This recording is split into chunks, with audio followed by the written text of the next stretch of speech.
Bonjour Pascal, bienvenue sur TV Touraine. Tu es présent ce soir sur notre plateau pour nous annoncer deux événements qui ont lieu le 9 octobre et le 10 octobre. Le premier à Amboise et le second à Blois, qui se nomme l'Asmala. Peux-tu nous présenter cet événement? Oui, alors d'abord merci de nous avoir invités. Toujours très agréable d'échanger avec vous. Alors, il se trouve que les historiales amboisiennes, pour la deuxième année consécutive, sont invitées à participer au rendez-vous de l'histoire de Blois et nous aurons une intervention qui est programmée le jeudi 10 à Blois, dans une salle de l'hôtel de ville, pour une carte blanche au cours de laquelle nous allons évoquer, puisque le thème de cette année à Blois c'est la ville, nous allons présenter une ville bien particulière qui se trouve être, ou plutôt avoir été, la capitale de l'émir Abdelkader, une capitale itinérante se déplaçant dans le désert au gré de nécessités et toujours reconstruite selon le même schéma. Et alors, nous avons donc profité de cet événement des rendez-vous de l'histoire, au rendez-vous de tous les historiens de France, pour proposer aux Amboisiens, aux Amboisiennes, aux habitants du secteur, on va dire, de la communauté de communes, de venir nous retrouver pour un événement qui va être en fait une avant-première, mais une avant-première enrichie. C'est-à-dire que cette soirée du 9 octobre à 20h30, qui aura lieu salle Francis Poulenc, à côté du théâtre d'Amboise, permettra aux personnes qui auront la curiosité de venir y participer, leur permettra en fait de découvrir des aspects méconnus de cette capitale itinérante très particulière. Je crois qu'il n'y a pas d'autre exemple de capitale itinérante dans l'histoire du monde. Et eh bien, on découvrira quelle a été l'inspiration qui a permis à Abdelkader, notamment, de créer cette capitale bien singulière. Et puis, dans une deuxième partie, nous aurons des lectures de poésie de l'émir Abdelkader lui-même, également de Rumi. Une poésie sera dite en langue arabe pour avoir la mélodie de cette langue également, son rythme, sa musicalité, et les autres en français bien évidemment, qui nous permettra en fait d'aborder, de rentrer dans la spiritualité très universaliste de l'émir Abdelkader. C'était un précurseur à l'époque. Et puis surtout, l'ensemble sera accompagné à la harpe par la talentueuse Manon de Pressac, qui donnera une dimension encore plus, j'allais dire, romantique, enfin en tout cas très mélodieuse, très poétique à cette deuxième partie de soirée. Le thème de l'émir Abdelkader revient assez souvent avec les historiens. Il y a une raison particulière? Mais oui, oui, tout à fait. D'abord parce que l'émir Abdelkader a été notre invité exactement comme Léonard de Vinci pendant 4 ans. Il a été un personnage qui a étonné le monde, en fait, puisque ayant été combattant contre l'envahisseur français à une certaine époque, plus tôt, l'ayant combattu vigoureusement, précisément avec cette smala qui se déplaçait, qui était insaisissable, jusqu'à ce que le duc d'Aumale arrive à prendre la smala, et donc jusqu'à la reddition de l'émir, ou plutôt, selon lui, ça n'était pas une reddition, c'était plutôt une demande de paix, qui pourrait peut-être nous inspirer encore aujourd'hui.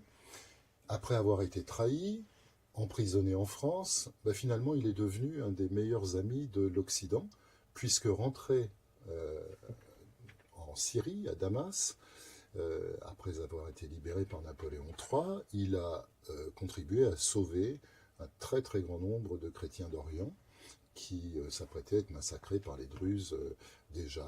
Vous voyez, c'est pas une histoire toute neuve ça. Et voilà, donc nous avons, avec notre programme présentant cet aspect de l'émir Abdelkader, l'aspect de réconciliation, nous avons intéressé en fait les services de l'État qui ont jugé bon, président de la République en tête, de nous accorder son haut patronage, et le ministère de la Culture, dans la foulée, nous a accordé son parrainage pour le cycle Abdelkader, qui va dans les écoles, qui a créé une exposition pédagogique extrêmement intéressante, toujours sur le thème de il est possible d'avoir eu un conflit, des difficultés avec l'autre, et pouvoir se réconcilier. Donc c'est un thème à l'époque actuelle qui nous semble effectivement important de pouvoir promouvoir à travers l'exemple de l'émir Abdelkader, qui était un descendant du prophète, donc une haute personnalité, descendant du prophète par la lignée de sa maman. Voilà.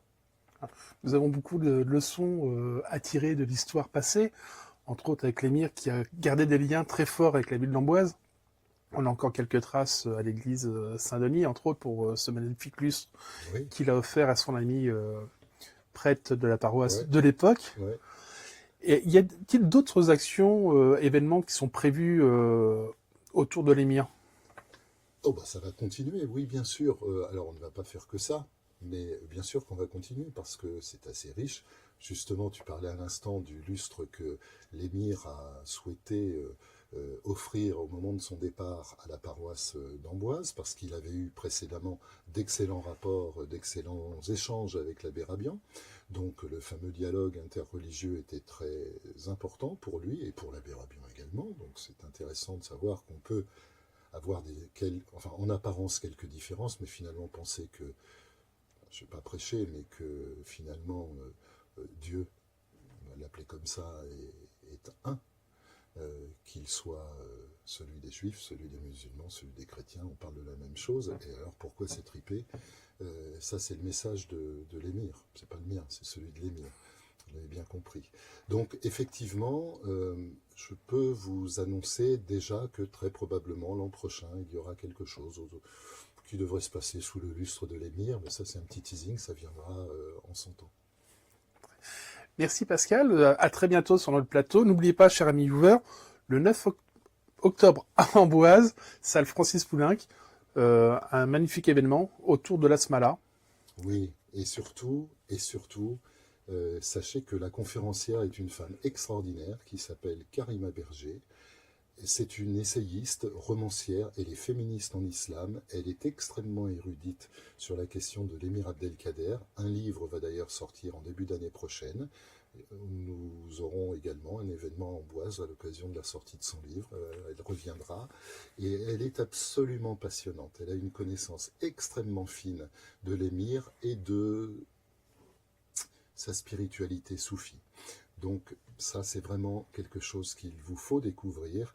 Venez découvrir les secrets dévoilés de l'Asmala et de l'émir, d'une certaine manière, de l'émir Abdelkader. À très bientôt sur TV Touraine. Merci. Et on est sur TV Touraine, Val d'Amboise qui s'enchaîne, des reportages en centaines pour vos moments sereins. En tête des spots, ça vous guide dans la région plein de rides, des interviews plein de frissons pour découvrir vos passions. TV Touraine, Val d'Amboise, chaque jour on explose, avec l'équipe on ose, vos histoires on expose. Des villages au coteau, des secrets, des héros, avec nous c'est plus beau, le cœur en émoi en écho. Dans chaque coin, une histoire, des images qui font voir la vie en grand.